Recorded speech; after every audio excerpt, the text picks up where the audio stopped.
بسم اللہ الرحمن الرحیم۔ السلام علیکم دوستو۔ ایک روز کسی کام سے جا رہا تھا کہ راستے میں مخالف سمت سے چادر میں لپٹی لڑکی آتی دکھائی دی۔ اس کے عقب سے ایک مرد موٹر سائیکل پر سوار آ رہا تھا۔ وہ شخص کوئی نوجوان لڑکا نہیں بلکہ پختہ عمر کا مرد تھا، جس کے ساتھ اس کا بچہ بھی بیٹھا تھا۔ اس کے باوجود خاتون کے پاس سے گزرتے ہوئے مڑا اور گھورتے ہوئے گزر گیا، شاید کوئی جملے بھی کسا ہو۔ مینار پاکستان پر خاتون کے ساتھ ہجوم کی ہراسانی نے ہماری اخلاقی بدحالی کو عیاں کر دیا ہے کہ ہمارا معاشرہ اخلاقی پستی میں کس حد تک گر گیا ہے۔ عام مشاہدہ ہے کہ کوئی خاتون جا رہی ہوتی ہے تو راستے میں مرد اسے گھورنا شروع کر دیتے ہیں، جن میں سے کئی تو اس وقت تک گھورتے رہتے ہیں جب تک وہ بیچاری نظروں سے اوجھل نہیں ہو جاتی۔ روزگار یا کسی بھی ضرورت کے تحت گھر سے باہر نکلنے والی خواتین کو ہمارے ان معاشرتی رویوں کا سامنا کرنا پڑتا ہے۔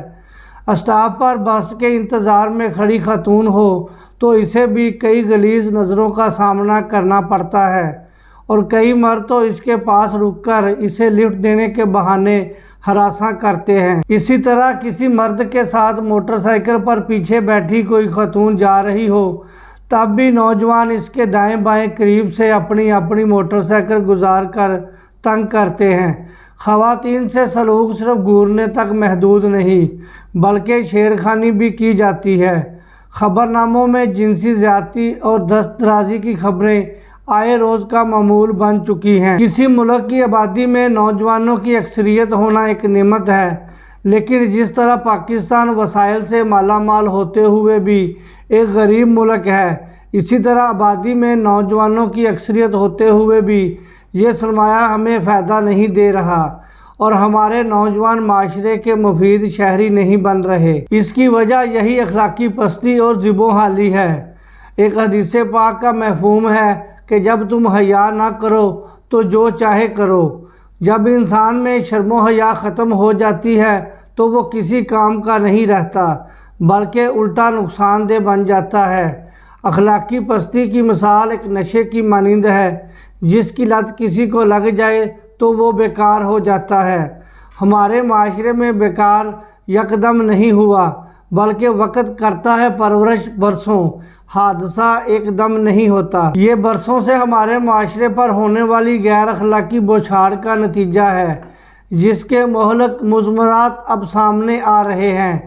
ایک کے بعد ایک شرمناک واقعہ سامنے آ رہے ہیں، اور یہ کہنا غلط ہوگا کہ صرف لڑکے ہی اخلاقی خرابی کا شکار ہیں، بلکہ اس خرابی میں مرد ہو یا عورت، جنس کی کوئی قید نہیں۔ زیادہ تر لڑکے لڑکیوں کے دماغ پر ہیرو ہیروئن بننے اور عشق و عاشقی کا بھوت سوار ہوتا ہے۔ اس کی وجہ کیا ہے؟ اس کی وجہ یہ ہے کہ جب مسلسل آپ کو ایک ہی پیغام دیا جا رہا ہو، آپ کی فلموں، ڈراموں، انٹرنیٹ رسائل، ڈائجسٹ، تقریباً سب میں کہانی کا ایک ہی موضوع ہوتا ہے، عشق عاشقی محبت، تو پھر اس کا لامحالہ نتیجہ یہی نکلے گا کہ لوگوں کے ہوس پر مخالف جنس کو اپنی طرف راغب کرنا ہی سوار رہے گا۔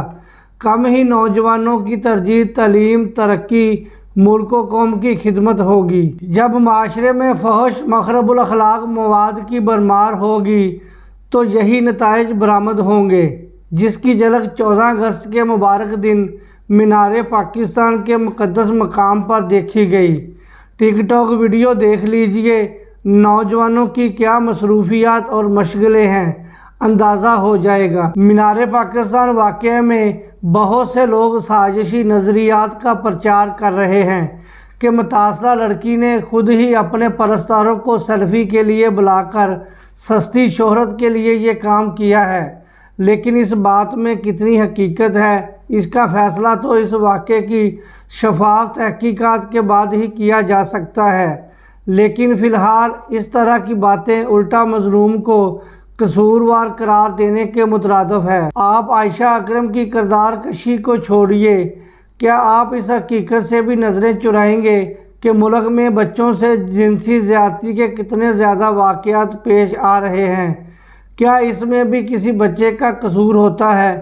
اس اخلاقی پستی سے مسجد و مدرسہ تک محفوظ نہیں، اور افسوس کی بات کہ جنہوں نے اس معاشرے کو سدھارنا تھا وہ خود بگار کا شکار ہو گئے۔ طالب علم سے بدفعلی کے واقعہ میں گرفتار مفتی عزیز کا کیس ہمارے سامنے ہے۔ مینار پاکستان واقعہ اس بات کی غمازی ہے کہ ہمارا معاشرہ، والدین، اساتذہ، تعلیمی نظام سب کے سب اپنے بچوں کی تربیت میں ناکام ہو چکے ہیں۔ اس کا حل کیا ہے؟ اس کے دو حل ہیں۔ ایک یہ کہ آپ اخلاق بہتر کریں اور فحاشی کے سلاب کو روکیں، بے حیائی پھیلانے والے تمام راستے بند کریں۔ دوسرا، قانون اور اس پر عمل درآمد یقینی بنائیں۔ لیکن مغربی سوچ کے حامل سیکولر اور لبرل لوگ بے حیائی اور فحاشی پر اعتراض کو مسترد کرتے ہیں۔ ان کی قدریں مغربی ممالک سے آتی ہیں۔ ان کے نزدیک رضامندی سے زنا جائز ہے لیکن بالجبر ناجائز ہے، جبکہ اسلام میں اور فطرت میں زنا بالرضا اور زنا بالجبر دونوں ناجائز اور قابل سزا ہیں۔ نبی پاک صلی اللہ علیہ وآلہ وسلم جس معاشرے میں تشریف لائے تھے اس کا بھی یہی حال تھا کہ اخلاقیات سے عاری تھا۔ نبی پاک صلی اللہ علیہ وآلہ وسلم نے اپنی دعوت سے ان کے اخلاق بدل دیے اور معاشرے کی کایا پلٹ گئی۔ لوگ محض قانون نہیں بلکہ خوف خدا کے باعث غلط کاموں سے باز رہتے اور اچھے کام کرتے تھے۔ پھر یہ عالم ہوا کہ ہر شہری کی جان، مال، عزت محفوظ ہو گئی اور امن قائم ہو گیا۔ اسی طرح اگر قانون سخت کر دیا جائے تو ہی ایسے شرمناک واقعات کی روک تھام ممکن ہے۔ مثلا دبئی میں بے حیائی ہے۔ مغربی ممالک کے سیاح نیم برہنہ حالت میں بھی گھومتے ہیں، لیکن وہاں ہمارے پاکستانی نوجوانوں کی مجال نہیں ہوتی کہ کسی کو ہاتھ بھی لگائیں۔ اس کی وجہ قانون اور سزا کا ڈر ہے۔ لہٰذا معاشرے کی اخلاقی قدروں کو بہتر بنایا جائے، بے حیائی کے سلاب کے آگے بند باندھا جائے اور قانون پر عمل درآمد یقینی بنا کر ہراسانی کے واقعات کی روک تھام کی جا سکتی ہے۔ مجھے اجازت دیں دوستو، اپنا خیال رکھیں۔ اللہ حافظ۔ السلام علیکم ورحمۃ اللہ وبرکاتہ۔